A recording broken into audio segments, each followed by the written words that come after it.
Hello, everyone, and welcome to episode 20 of Energy versus Climate. My name is Ed Whittingham, and as always, I'm joined by my webinar co-hosts, Sara Hastings-Simon and David Keith. In season 2, in the last several months, we covered a whole bunch of topics to do with energy and climate. We covered Canada's new climate plan, if you remember, with Mark Jacquard. We covered decarbonizing transportation with Amy Myers-Jaffe, energy system and climate models with Ken Caldera, and decarbonizing heavy industry with Thomas Cote-Blanc.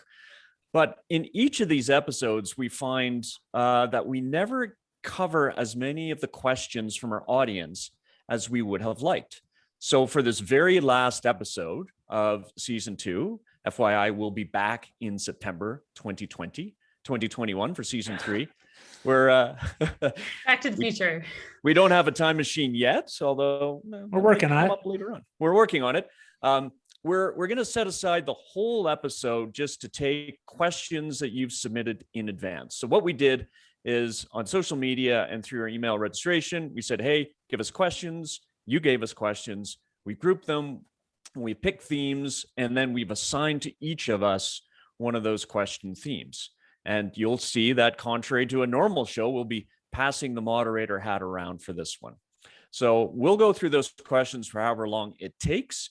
And we'll monitor the Q&A box throughout the webinar to try to pick up questions that link to those big topics. And once again, we have the wonderful Mika McFarland to help us to do that. Please don't use the raise hand function or the chat box. Use the Q&A box. And this time, we're not going to take live questions as we usually do. But as I say, you can plug questions in the Q&A box.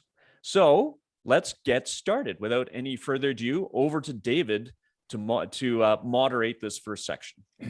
So this month, there was an announcement of the Oil Sands Pathways to Net Zero initiative. It falls on a host of corporate net zero commitments. It's hard to even think of a company. I'm sure there's net zero dog food, although I can't name a brand. Here's what Sonia Savage, Alberta's Minister of Energy, said. The Oil Sands Pathways to Net Zero initiative is an industry-driven, made in Alberta solution that will strengthen our position as global ESG leaders. So Sara, do you see us as global ESG leaders? What do you make of these corporate commitments? Yeah, so I think there's a couple of things in there, as you say. What does it mean to be an ESG leader? And as we talked about, I feel like this is an echo back to one of our very early shows and the op-ed that we wrote in the Globe, looking at, is there an ESG case for Alberta's oil sands? And I think one thing that we touched on there was this idea that the environment piece and the social and governance piece, it's kind of hard to add those up. How do you, add up an environment score and a social and governance score and get a total score? How do you balance the environmental impact with what happens socially? And that's kind of I would say hard to do is almost an understatement. I don't even know that that's really possible to do. And that really what's going on right now is that you have investors and a world that's increasingly really focused on climate. And so, is Alberta a leader in the climate space, and does the net zero commitments make Alberta a leader? I think there, that pretty clearly the answer I would say is no. In the same week that these commitments came out, you had Shell, in a court case. I mean, Sara, aren't you understanding? It's not no, it's hell no, rolling on the floor laughing, no, not even close.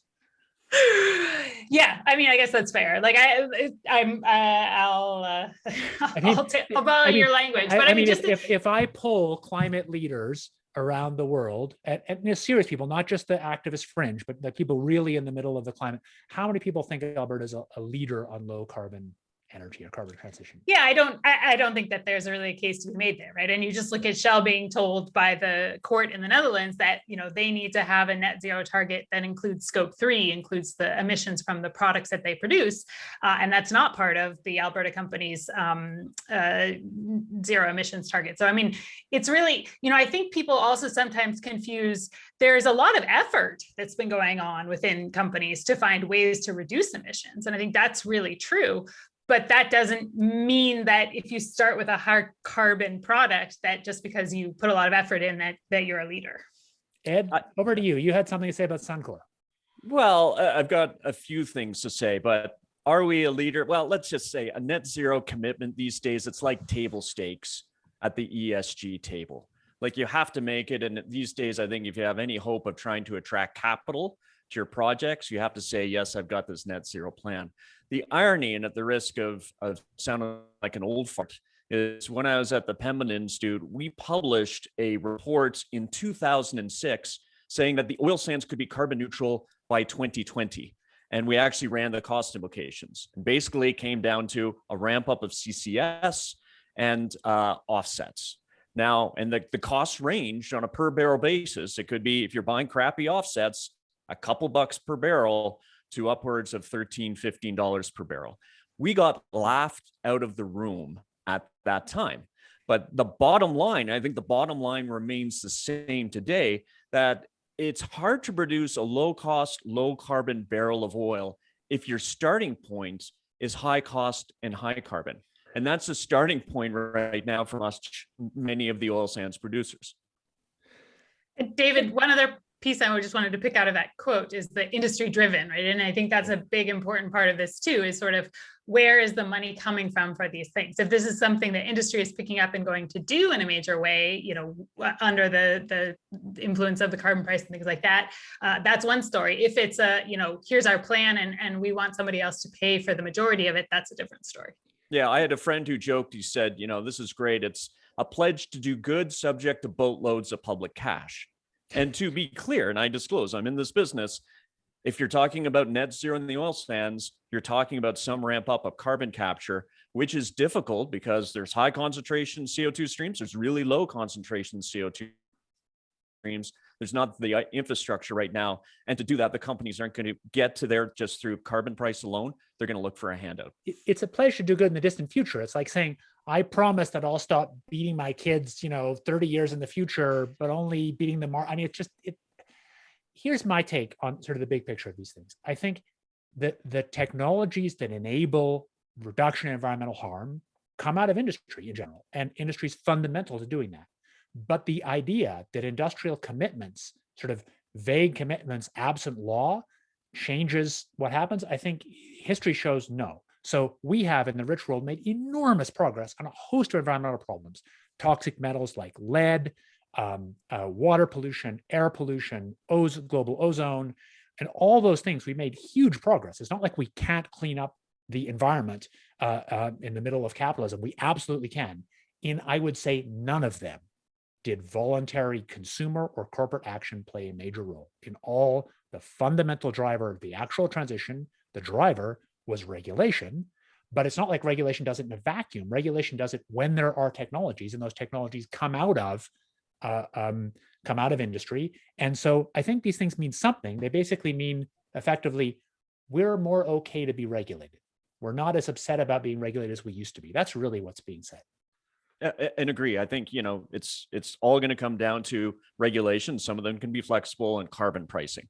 One thing that net zero oil sands alliance, whatever they're calling themselves, I think it overshadowed an individual commitment. You'd asked me about Suncor, David. So Suncor's commitment, its 2030 commitment, I thought was actually more noteworthy and praiseworthy, because what it said is we're going to reduce our overall greenhouse gas emissions by 10 megatons per year by 2030 from current 29 megatons. And that's an absolute reduction, because when you actually look into these commitments, and even if they're incentivized by executive pay, a lot of them are just intensity improvements. And to be clear, half of that reduction is going to come from somewhere completely else. They're going to build a new wind farm and they'll, get carbon value and offsets, et cetera. But half of that is actually going to come from upstream GHG emissions. And that's carbon capture, fuel switching, and efficiency. So given that's much nearer term, that's 9 years away, whether these producers have a snowball's chance in hell of getting to net zero, at least now we've got a milestone along the way that's much nearer term to see if it's even doable. Quick last word to you, Sarah, on this topic, then we're going to switch topics. Yeah, so the other thing that I think is noteworthy about the announcement is who was there and who wasn't, right? And I think this is sort of a group that is stepping away from CAP, or has, done this without CAP as part of it. And I think that is, potentially also an important sign of, what's going on within the industry, where you have a range of players who are, better or worse positioned to take on a challenge like this.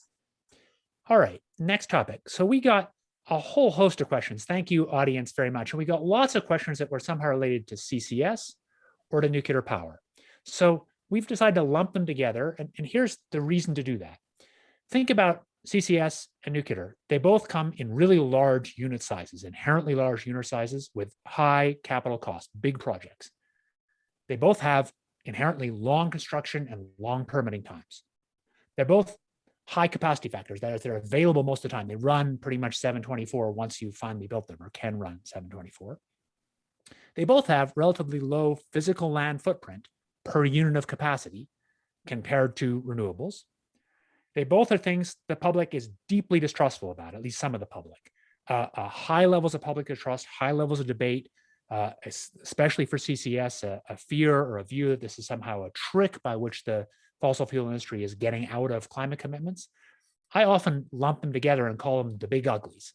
My personal view is that it's a lot easier to solve the climate problem and also have low environmental impact if we use the big uglies, but that's the kind of thing we want to debate. So maybe I'd start with one of the questions we got, which was about small modular nuclear versus big, and turn it over to Ed. The question from the listener was, which multi-billion-dollar small modular reactor should Canada choose to replace CANDUs, and why? So good question and good intro, David. I love the big uglies. And yeah, they are ugly fixes. And I'll get to the CCS side, work on that. And there's lots of controversy there. On nuclear, so I don't know specifically which unit we would use to replace CANDUs. I think back to the episode we had with Elizabeth May in late 2020. And what I do see is that I think SMRs represent the only viable future pathway for new nuclear in Canada. If you remember from that episode, and even Elizabeth, if I remember correctly, did not argue for taking existing nuclear offline or not going ahead with refurbishment of places like Darlington with its reactors. But I personally don't see a viable political pathway, not a technology pathway, but a viable political pathway to get a new 2 to 3 gigawatt plant done in this country. And recent polling that the Canadian Nuclear Association itself has done has shown that Canadians don't think positively of nuclear. And while support for climate action is high, support for nuclear as a climate solution is low. Where it does exist, it's places where nuclear already exists. And so what I think is, again, don't know the unit, but I think you could get up to a 300 megawatt SMR unit to produce high quality heat and electricity used as a bridge between the fuel and power sectors. And I think if it's going to happen anywhere, it's on a regional basis, not on a national basis. And I think in particular, it could happen in Saskatchewan, because Saskatchewan has a whole bunch of coal coming offline. They've got uranium mining. They can use Manitoba as a battery with hydro, but with all that coal coming offline, they're going to build out a lot of renewables. They'll need some base load, and that's where I think SMRs could play a role. I'll have a quick answer and then turn it to Sara. So you're making a political claim, and I think the answer is the near term. You're right. Near term, we're not going to build any of this stuff. But on the other hand, I don't think we have a viable pathway to net zero that's political anyway. So the issue is when we realize that and the politics get serious, what do we do? And I want to push back a little bit. You've been kind of dismissive of big nuclear power. So Finland, which has a population of just 5 and a bit million, is just coming up to completing a long over budget and over cost, a 1.6 gigawatt reactor, which will help to dramatically continue decarbonization pathway. And that works fine in their grid. That's not that much bigger than Alberta. Mm-hmm. And the cost of that in dollars per unit of sort of continuous capacity, I had a funny back and forth where I got access to the costs of a bunch of local small solar here. The answer is it's about 3 times more expensive than that Finnish reactor. And of course, there are different capacity factors, different sizes, but the objective is we actually have to decarbonize at the scale of gigawatts. Mm-hmm. That's the scale we need, I'd say. Yep. Sara? Yep. Yeah, I think this is one where the political piece comes in a big way. And the other is sort of what you do about it. So, I mean, I guess one thing that concerns me is when SMRs are put forward as, here is what Alberta and Saskatchewan are doing on climate, right? And that's sort of some of the main investments that happening at the exclusion of other things. And this is not a theoretical concern. This is some of the things that we do see happening. So are we going to get to a place where SMRs are working? I mean, all of the technologies, don't work and aren't competitive until they do. So to say, with 100% certainty that they're not, I wouldn't want to go that far. I'm not convinced that this is a case where, Canada should be leading versus saying, well, if some of the US companies develop these, sure, then we'll install them. Like what, is it really a smart place for us to be investing a lot of public funds? I'm very much not convinced on that point. And then I think otherwise, again, it just comes down to that question of to what extent, what fraction of the support goes there versus other places. And when you talk about, sort of firm power needs, I think we're guilty of this as well, having not come back to the geothermal topic this season. And I know that we need to do that next season. But it's interesting to me, like, I think there's good reasons to say that comparing head to head, nuclear and renewables is a very hard thing to do because they're providing quite different services to the power grid. But with geothermal and nuclear, it starts to get a bit closer to the type of resource that they are. And so there, again, I'm not at all convinced that that the nuclear makes sense versus geothermal when you're talking about how much power you might need in a place like Alberta. Yeah, true, but people actually know how to build nuclear that works. There isn't correct large pathway, not well, but large nuclear, but large is what we need. And there isn't, I mean, just to be clear, I don't know anybody who's looked at small modular. The only versions that work are when you have a lot of them in one place, and then you're back to big because of the fixed costs. I think the idea that, yes, maybe there's some Canadian thing where we install one in Saskatchewan, it'll be ridiculously high cost if it's a single unit. Remember, the nuclear we're actually building in the world is big nuclear because that's what works. Yeah, but I think if you look at the federal parties right now, there isn't a single one that is going and advocate for large scale nuclear as part of its platform. So I know you've said in previous episodes, David, we need civil society to create that space. But I also don't see any civil society appetite in Canada for large scale nuclear. I do see some at the SMR level. And we'll see how it plays out. Because again, taking Saskatchewan, you're going to have a whole bunch of coal come offline. And Sarah, to your point, I don't think it's nuclear versus renewables. I think it can be nuclear and renewables. I think renewables can take up 3,000 to 3,500 megawatts of share in Saskatchewan. I think we can build a line from Manitoba, but you're still going to need some of that firm power. And in the absence of something like an SMR, that's going to go to gas. And who knows that gas, because CCS attached to combined cycle natural gas is on the more expensive side. I don't know if those economics are going to work. It just brings me back to the point of like, okay, so then we should be building the renewables that, we know work today, and we can look at what percentage, public investment, research and deployment funds should go into, say, the nuclear. But it shouldn't be put forward as this is the solution that we have absent other things. I don't think anybody is putting it forward, but it's clear that we actually do know how to build them. We have more nuclear than renewable globally. We know how to operate them. They work. They have low land footprint, low environmental footprint.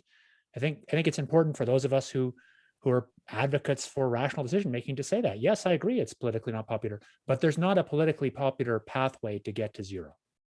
Yeah. We and talking about the other big ugly.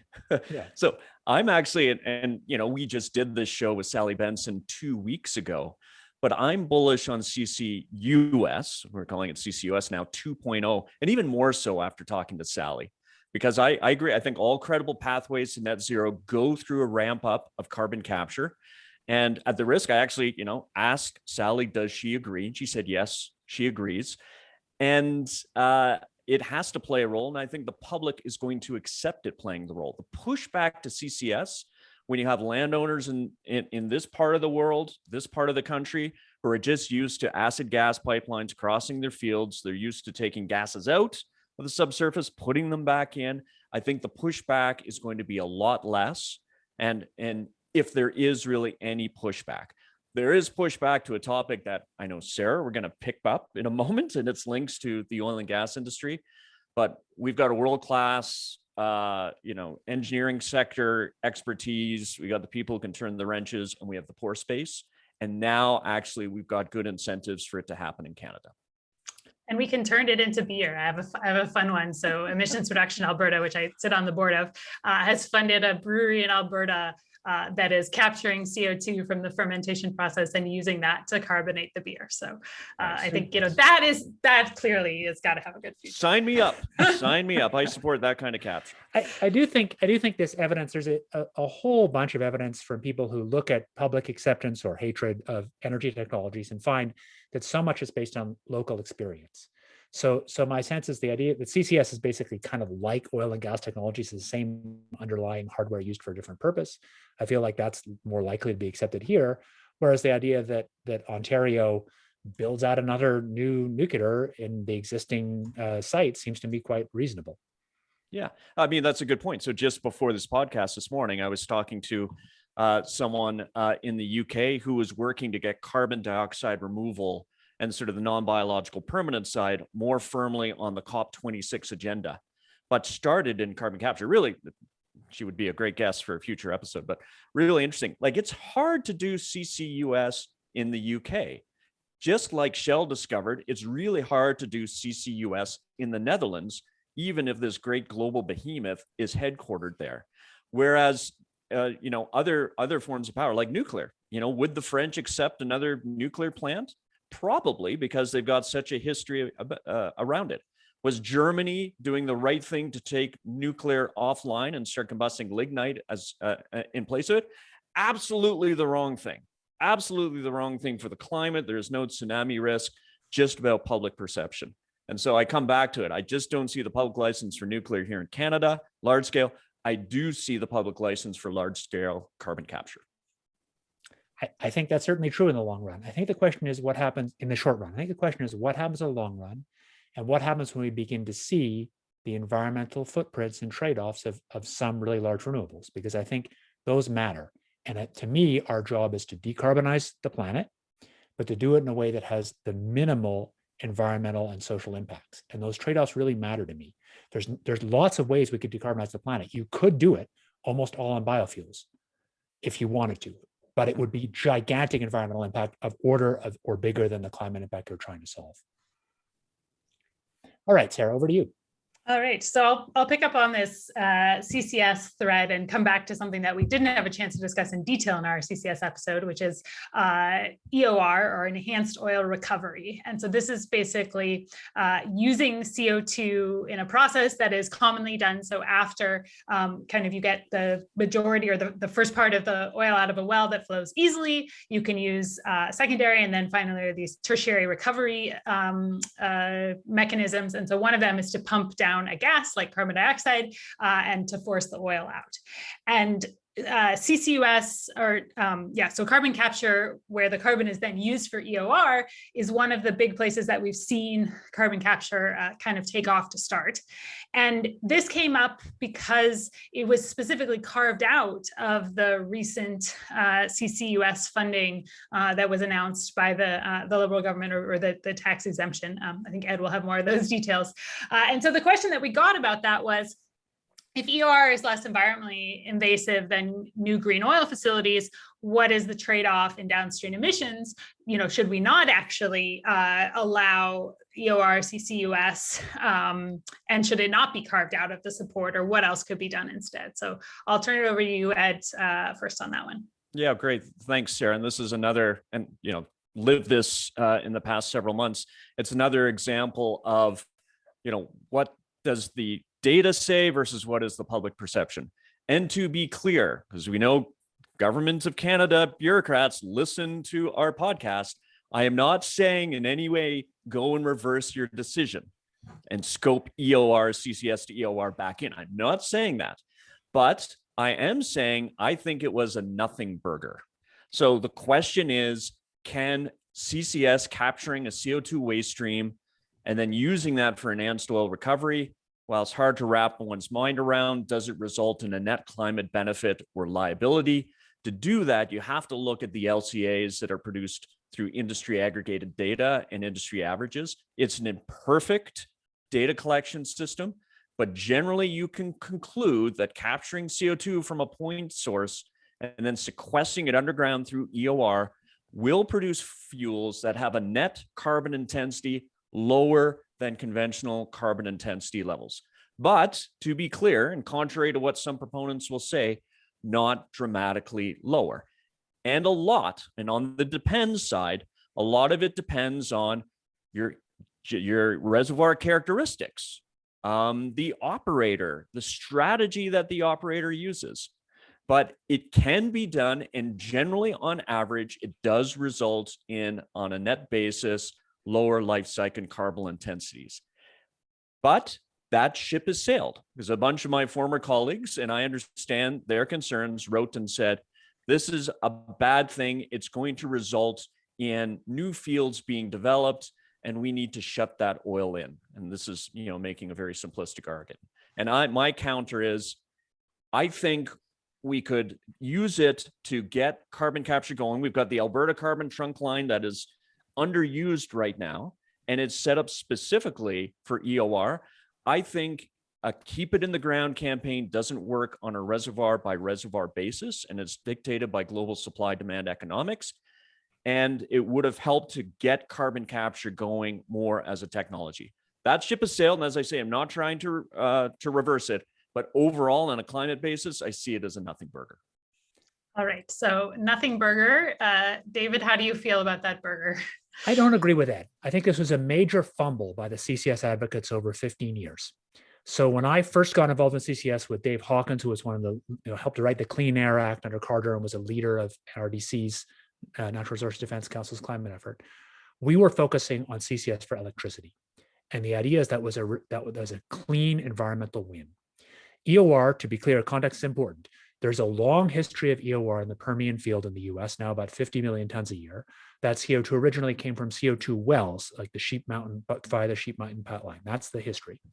And the oil industry that wanted to keep doing EOR for producing oil wanted to find new sources. And there were some examples of sources like that that were connected to the pipeline network, including some from fermentation, actually, a long time ago. And people who, when CCS was having trouble getting going, people said, well, it'll be easier if we can just do EOR since there's a money stream and that'll kind of help get CCS going. That decision, I think, was a fundamental PR mistake because it tied CCS tightly to the oil industry, which at least in the early days, it wasn't. And it made it naturally and correctly a target for the environmental activists. And I think it was the right target for them. And I strongly disagree. Somebody's published a bunch of LCAs. I think Ed's claim about it, they're consistent LCA showing it's better. No. These depend on a bunch of stuff which are not simply done, that depend on assumptions about overall oil price elasticity and about what otherwise would have been done with the CO2. I don't think you can say as a general basis better, and I don't think you can say as a general basis that EOR fields have lower environmental impact. That really depends on the specifics of essentially the productivity of the wells, of the permeability of the underlying formations. So I actually think the environmental community has it right on this one, and that those of us who wanted to see CCS used would have been a lot wiser if we had avoided getting into this CCS EOR mess. So David, just a quick rebuttal. I agree on public perception. And just like I talked about public perception and how that has damned large-scale nuclear in Canada. But I think, why don't we do what California has done and come up with a performance-based regulation, a CCS protocol? That's an addition to the low carbon fuel standard there. It's got a highly stringent permanence protocol. And if you have performance-based criteria, then you can say, any CO2 sequestration project, whether it's for EOR or saline, just must comply and meet this standard to participate in the LCFS. So you're not saying this project is good, that project is bad. It's saying, come, and as long as you meet this performance standard, then you're eligible to feed into this market.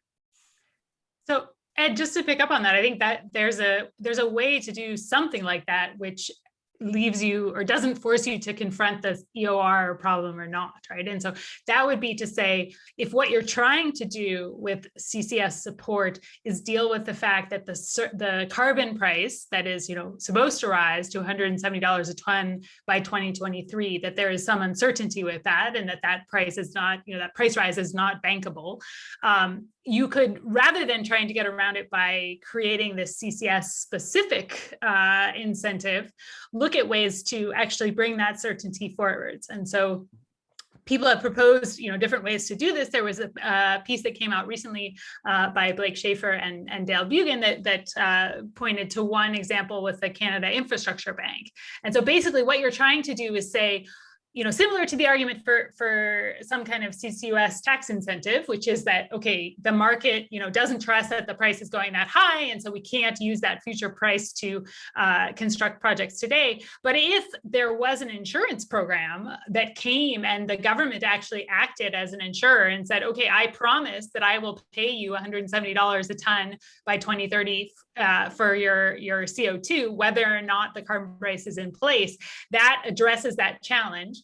And in a way that is not technology specific. And so, I agree with a lot of what David said. And I think that there's if you sort of dig into the policy details, there's a reason to be concerned about including EOR in the CCS tax credit. And that's because of you're sort of applying different carbon prices to the different amounts of carbon. So if you're getting the higher price today for the CCS, for the carbon capture, but then you're using that to extract oil, which is then combusted and pays a lower carbon price, you're actually undermining the policy that you've put together. And so, I think again, like the CCS policy that's in place now is in place. But if we look forward, I think that there's actually a lot that Canada could do to bring that future price to today, and to enable then whatever technologies they are, whether they're carbon capture and storage or other things, to compete on a more even playing field. Sure. Maybe keep this. I mean, if you spent the money, however it happened, to have a big facility like a cement plant capture CO2, the added cost, once that CO2 is captured and compressed, and putting it underground is very small. So this comes down to a social choice. Do I put it underground, or do I help start a new oil industry in Alberta? Because we don't have a CCS EOR industry in Alberta. I think the answer is for me as an Albertan in the long run, I don't want to create new oil industries in Alberta, because I think that digs us deeper into the social and environmental hole we're in. Sure. And I agree. So I've made my case. I made my case prior to the feds making their decision. I've made my case here. The broader issue is getting to, well, if we agree that carbon capture is important, and this, folks, is a live discussion. There's a 90-day consultation window that just opened up at the beginning of last week. You too can have your say on how the Fed should design the CCUS tax credit, investment tax credit, if you want, because they need advice. So the key thing is, to your point, Sarah, it's how do you actually create projects that can be financeable and bankable? So I like your idea of what is a guarantee.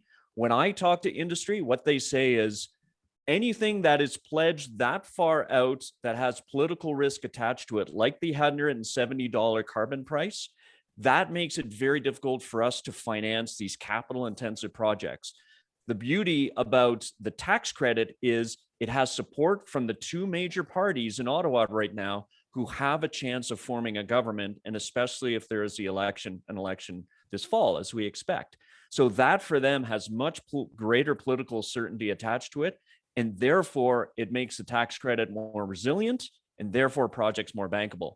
I will say, I think the feds, the Canadian federal government, made a mistake in choosing an investment tax credit where the benefit is all front end loaded, as opposed to a US style 45Q production tax credit, where we only pay, or the taxpayer only pays as those tons go into the ground and verified by a good monitoring, measurement, and verification protocol. That what we're saying is invest heavily, but then we take on the operating risk that your project doesn't operate. It's slight, but I would rather be only paying once those tons go in the ground. Ed, I agree with that. I'd love to hear your answer to the following. in the end, CCS itself is not a good. What we need is to use it for something. And I think there's a lot of agreement among the three of us and more widely about what it's needed for. It's needed to deal with things like cement plants, some natural gas peakers, and some other heavy industry like steel. Those are projects we actually need to do, in my opinion. I think quite widely shared. How would it have been different if their government has sort of thought of CCS as just an internal technology, not a thing in itself, not a US, just how do we help get some actual big industrial projects that have big drops in emissions to happen? Focused on that. Well, so the federal government's response is, we did that with the carbon price, and we committed to $170 a ton by 2030. The problem is, and Mark Jackard, one of our previous guests, has written a lot about this, carbon pricing only gets you so far, and that you've got no cement plant that I know of or no steel plant that is going to say, spend the capital on carbon capture to retrofit their plants based on the carbon price alone. What they might do is mothball a plant, but they're not going to retrofit a plant. That's when you need complementary policies and you need the regulations. So I would say they looked at it, and in the end, they came up with what some would call a boutique tax credit, only because policymakers were rightly convinced that we have to ramp up carbon capture to decarbonize heavy industry. And to be clear, Ed, there is a way, I mean, the idea of some kind of insurance, this would also be a contract, which in theory could be, torn up just in the way, frankly, a tax credit could be torn up by a future government. I mean, there's good reasons that governments don't tear up contracts usually. We of course saw that happen in Ontario. But I think there are other ways to provide that bankability. I'll actually say that I think there's good reasons to make it an investment and not a production tax credit when you look at the different costs of capital for governments versus the private sector, right? So as long as we're putting the money out there, in theory, it's going to cost less if the government is the one that's doing that up front. So there's arguments for that as well, especially if if you want to say who's best placed to take the technology risk, maybe at this point, government is better placed to take that than the bankers. They're certainly a better place to take the policy change risk. And I think that is the key in a lot of these policies, is like making sure that policy change risk sits with the government. So I think I'll move us along then to our electricity sector topic, because we got quite a lot of questions in there as well. So we've talked a number of times on the show about electricity, both how we generate electricity with lower carbon emissions, as well as the role of electricity in electrification to decarbonize other sectors. So what can we electrify to reduce emissions? And so we have quite a few questions under this umbrella, but I'll start us off with one around really a focus at home. And so this is quite relevant given the announcement that came out from the NDP recently, that they pledged a net zero Alberta electricity system in 2035, excuse me. And so we got a question about what would this look like, including, where does winter supply come from? What else would this system look like in 2035 that would be net zero? So David, over to you to start us off on that. I think it's hard sometimes to imagine just how hard a problem this is. The fact is, the peak demand of around 10 gigawatts is something that actually still has a winter peak. You're right, Sarah, that it's gradually changing. It's winter peaked. And on winter nights, on a still winter night, there's obviously no solar and there's basically no wind. So how on earth are you generating that? My view is the chance of doing that by batteries, which is the kind of thing that people are excited about, the chance of doing it by sort of lithium ions installed in people's power walls at scale at a reasonable price by 2035 is not quite zero. Maybe there'll be some incredible battery breakthrough that makes it unbelievably cheap to manufacture batteries and scale, but I think very, very low odds of that. So what are we going to do to generate that power at night? I think that there are really a limited set of options. One option is much more use of hydro and building actually more pumped hydro into the existing hydro systems. There are options for doing compressed air energy storage, which is a storage system that actually can be built using kind of oil patchy technologies, have been done a few places, and there's some evidence that can be cheaper. I think it's conceivable you could do it by underground hydrogen storage, but I think in general, the idea that you go from electricity to hydrogen and back to electricity at scale really doesn't make much sense. So there really aren't too many options. My view is that that's where the conversation about doing some nuclear or doing some CCS, natural gas with CCS for peaking makes sense, because just adding solar and wind will not deal with that problem. Yeah, Ed, any thoughts on that? Sure. So David, I agree. I think, power walls at the individual household level will play a small role. As much as I think it would be cool to have one here to couple with the 4 kilowatt system I have on my roof, it will be small. It's boutique. You've called it green bling.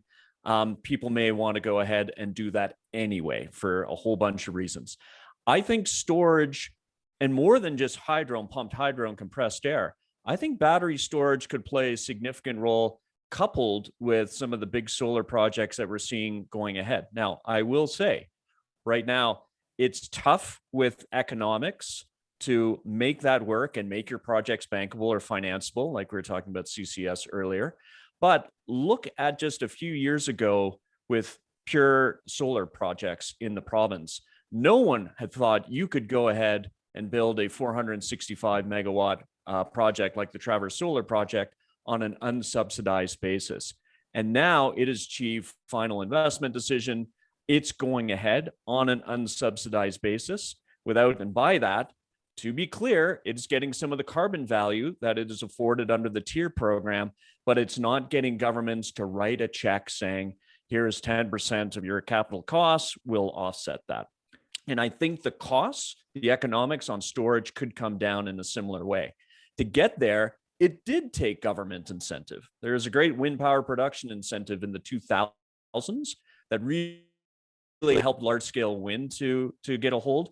The feds have done the same with $1 billion fund that is tailor-made for projects that couple storage.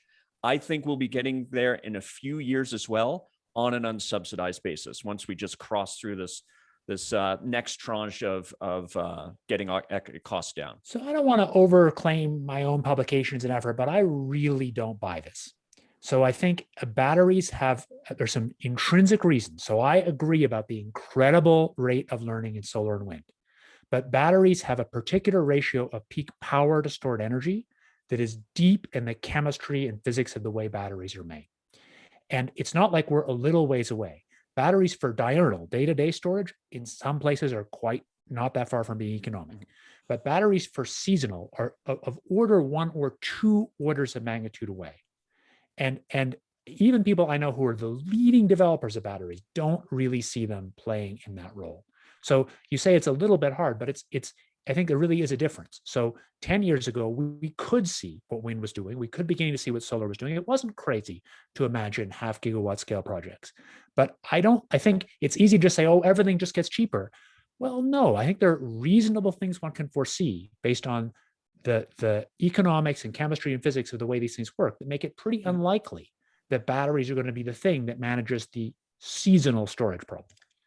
Yeah, and that seasonal piece I think is a big one. And David, you mentioned the compressed air storage. I was actually interested to see that California is going ahead, I believe, with a couple of larger compressed air storage projects installed by a Canadian company. So I think there's some interesting things in that space. And then I think the other one too is looking at a net zero target, not an absolute zero target. The role for natural gas for those few days when it is very still and very cold in the winter, that can still play a big role without adding much in the way of emissions as well too. And I think that's an important piece a piece of the puzzle. Another piece of the puzzle there is interties, and we've also talked about that before on the show quite a bit, but we did get a couple questions there about, do we think we should go east-west or north-south? And then also, how do they get built? So is it about making a business case for merchant lines? Is it ASO and WEC getting together? Is it the feds doing something? This question actually was asked in terms of, what should climate advocates be advocating for and to who? So maybe starting with you, Ed, and then to David, where is a line going to get built and how is it going to get built if you look into your crystal ball? So at the risk of scooping ourselves, I think the three of us will agree on the need for strategic grid interties. On those how questions, are they running east-west or are they running north-south? We might disagree. But let me just talk at the motherhood and apple pie level. It is critically important for a national electrification strategy. And we know politically the government of Canada is interested in a national approach. It's about, this is the tricky part, enabling interjurisdictional transfers of electricity between provinces, between territories that largely have an abundance of hydro capacity. Looking at BC, looking at Manitoba. So there's no reason why BC and Manitoba can't be, like, to that question, like hydro batteries for Alberta and for Saskatchewan, respectively, for those provinces that are struggling more to decarbonize their grids. The challenge is, I don't see anyone working on it, especially in Western Canada, in a serious way. I think we've got a complete lack right now of good technical, economic, and policy research around it. We don't have enough people pushing governments on it, and we're fighting fiefdoms. And those fiefdoms are provinces, crown corps, utilities, and I don't see anyone championing this when I look around inside the federal cabinet. And until we get that push coming from a whole range of industry, civil society, stakeholders, I think it's going to remain at the motherhood and apple pie level, and we'll never get to the how. Well said. I guess I think that if you want to decarbonize the North American grid, which of course is actually 4 grids, East, West, Texas, and Quebec are the 4 separate grids. If you want to decarbonize it, you have to do it with big interties. I think there's no plausible pathway otherwise. I think it's natural for Canadians to want a pan-Canadian strategy, but I think that simply isn't economics, and economics does work. My view is that what Canada has that the US doesn't is a huge amount of hydro as a fraction of our total capacity. And that hydro can be used as a battery, which is fundamental to enabling broader decarbonization. And there's a huge monetary value to Canada and to the individual provinces in monetizing that, in making deals with the Americans, where fundamentally America has, for some renewables, more cheap renewable resource for solar, but Canada has more hydro. And there's an obvious deal to be made in decarbonization. And that deal, I think, fundamentally means the lines mostly run north-south, which makes them shorter lines. The idea you're going to run a full east-west line is a kind of great, all pulled together Canadian thing, but it is very long distance for relatively low capacity, and it doesn't deal with the fundamental asymmetries of power, that we have more solar in the summer and in the south, and we have this huge amount of hydro in BC and Quebec and Manitoba in the north. That's the obvious way the line should go. I think there's a big political element to it. And it's interesting that the US is, I mean, they're going through this discussion right now, right? I think I saw a quote from Cheryl LaFleur, who was formerly on the Federal Energy Regulatory Commission, making the point that, you know, there's just a huge role for the federal government in getting these lines built, in that, you know, the US didn't build an interstate highway system by kind of the federal government saying, oh, it would sure be nice if, you know, there were some roads that everybody could drive across to get from one place to another. And I think that these transmission lines are similar. So, I mean, with that in mind, you know, I do think there is a big role for the federal government in Alberta, in Canada, to just step in and say, well, we're going to build some of these, you know, between, say, BC and Alberta, and we come just, you know, bearing gifts. Like, here's the line, you don't really have to pay for it, and we're going to do it.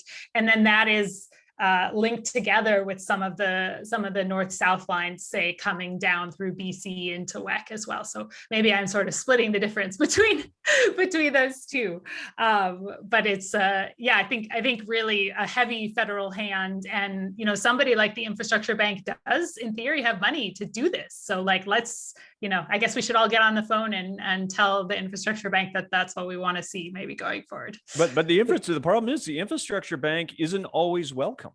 And that there is active resistance to Infrastructure Bank investments in Alberta and how those investments are being made. They don't want Infrastructure Bank investments in renewables, because the government of Alberta is concerned about transmission, and they want Infrastructure Bank money in to decarbonize fossil fuels. So I know the irony is we've got this massive piggy bank sitting there that is underused right now, but those of us who want to work on this can't even tap into it for this part of the country. Yeah, I agree. This is where it just seems painful. It's just getting a little more local. BC and Alberta, the obvious answer to the question, Sarah, you started with, of how first order way with existing technology, how we're dealing with nighttime winter Alberta. The obvious answer is a much stronger intertie with BC.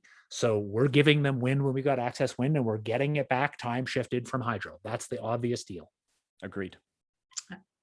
All right, well, I'll turn things over to you, Ed, to take us to the last section.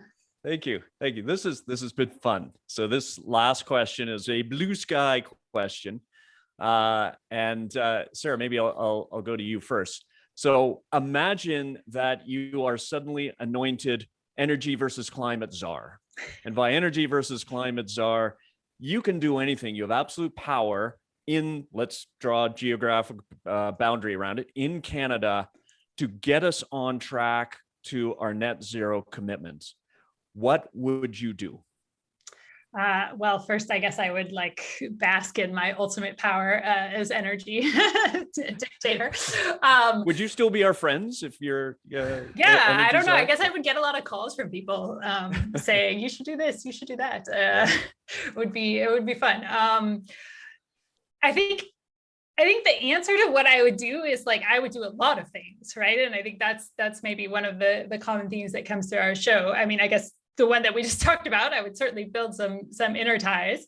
So I think looking at all of these enabling technologies and enabling backbone infrastructure that might be missing, that we could accelerate, adoption of a range of technologies with different options, I think is one that's important.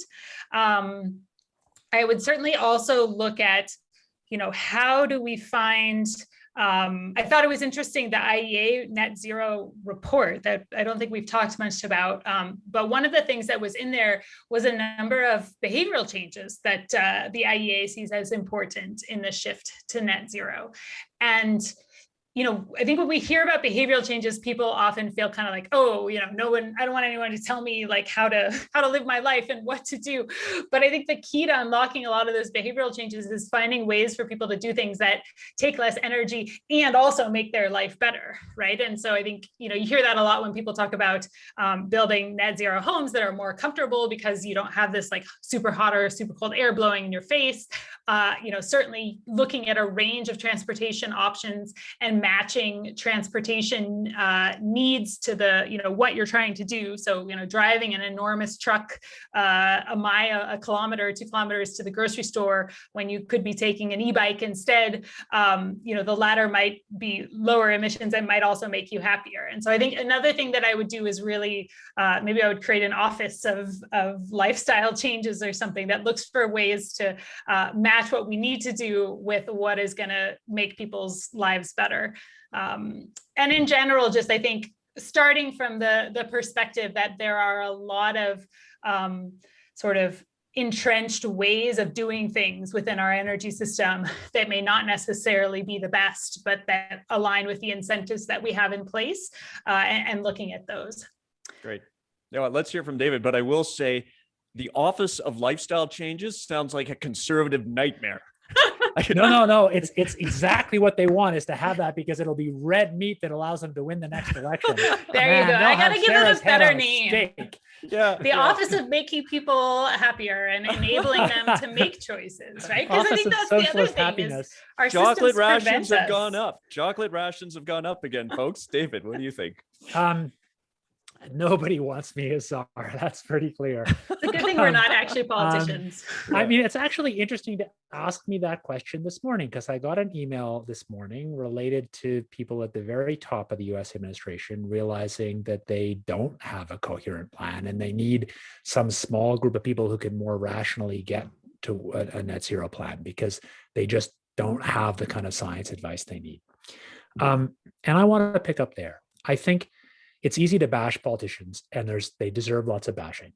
But I think that a central thing that especially actually Canada lacks is really high quality technical advice to government to allow them to make these decisions.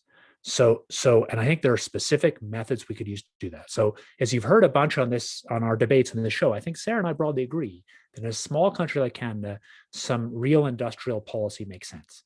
That is, it makes sense to actually make some decisions that it's this winner and not that winner, to call some winners.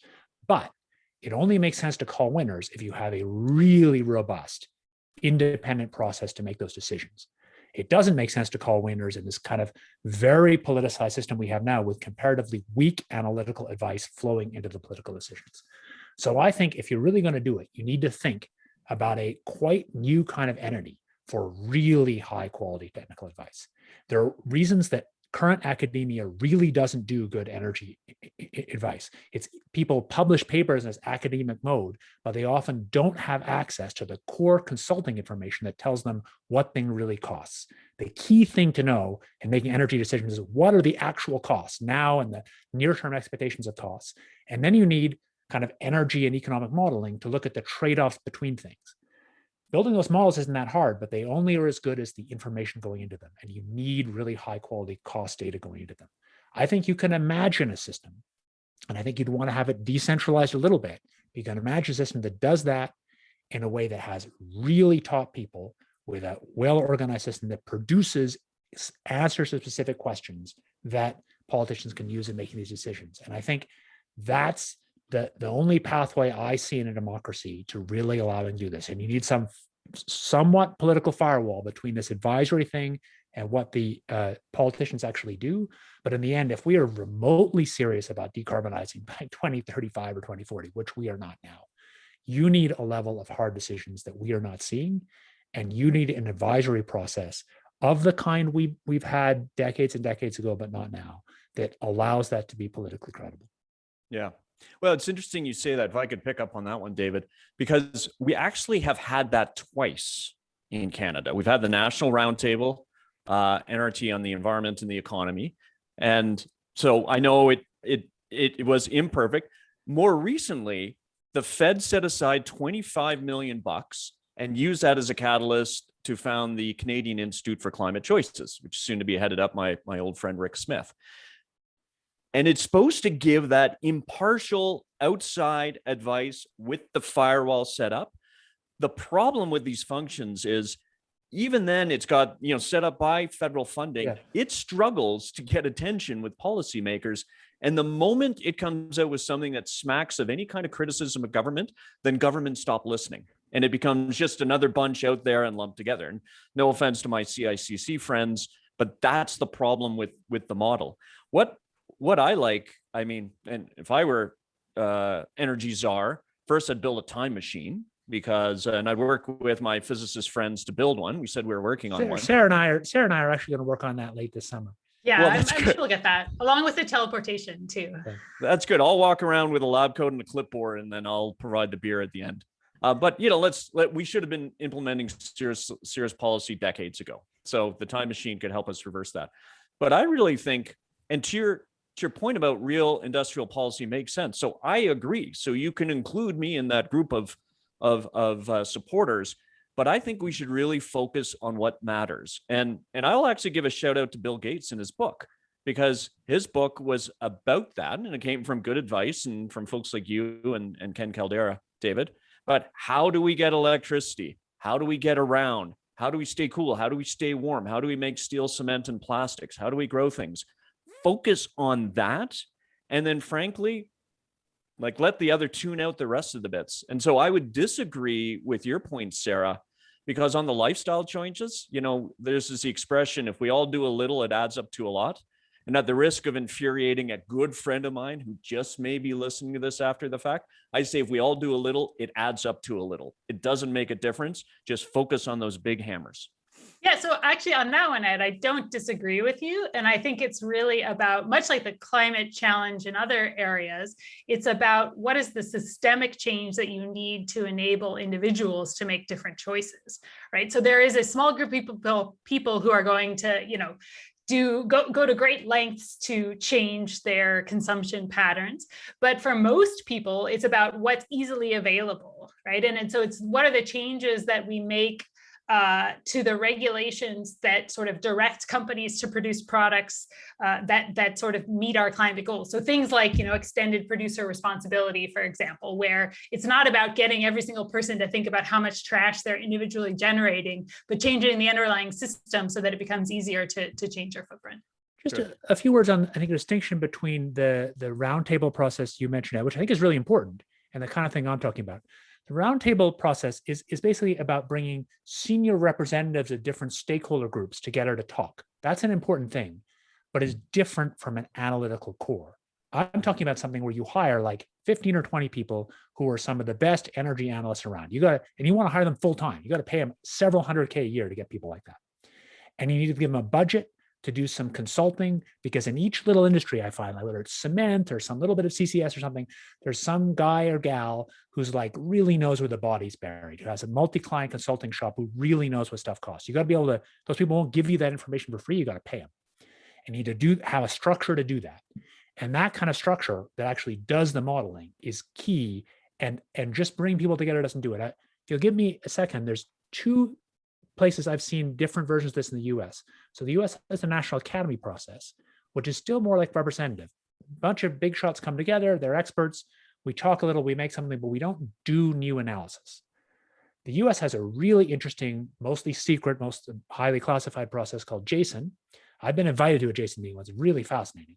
And these people are some of the best technical brains there are in the world, who get a chance to critique and comment on, and sometimes constructively do stuff in the US military world. And what's really interesting, at least in the old days, the JASONs would meet for a few weeks and do nothing else but work together on a project or two. And they invented a bunch of new stuff, and mostly they critiqued bad things. In fact, the Pentagon Papers, many of you will have heard about, was essentially an early version of a JASON project related to it. And I think we need a version like that for energy if we want to make these decisions. Yep. Well, I would agree.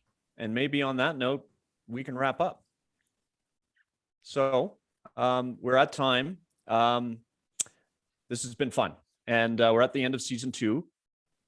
Thanks to David and Sara. I really enjoyed working with you these past several months, and look forward to working with you again when we come back for season 3 in September.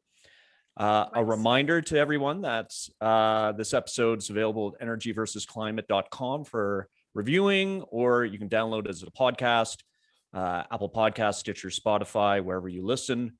So we will be back, but in the meantime, we are looking for your feedback. And this is really important, folks. We want to know how we can make the show better. So keep an eye out for an audience survey. They'll be coming to your inboxes sometime this summer. We'll bounce some ideas off you, and please let us know. We know we've got we think a pretty good dedicated audience. Help us to make the show better. So you can give us that feedback anytime at energyversusclimate@gmail.com. Thanks to Mika McFarlane again today for his day of support. And as always, thanks to our very patient producer Eva Voinigescu. That's it, folks. We'll see you in a few months. Take care. Thanks to you, Ed. Thanks, Ed.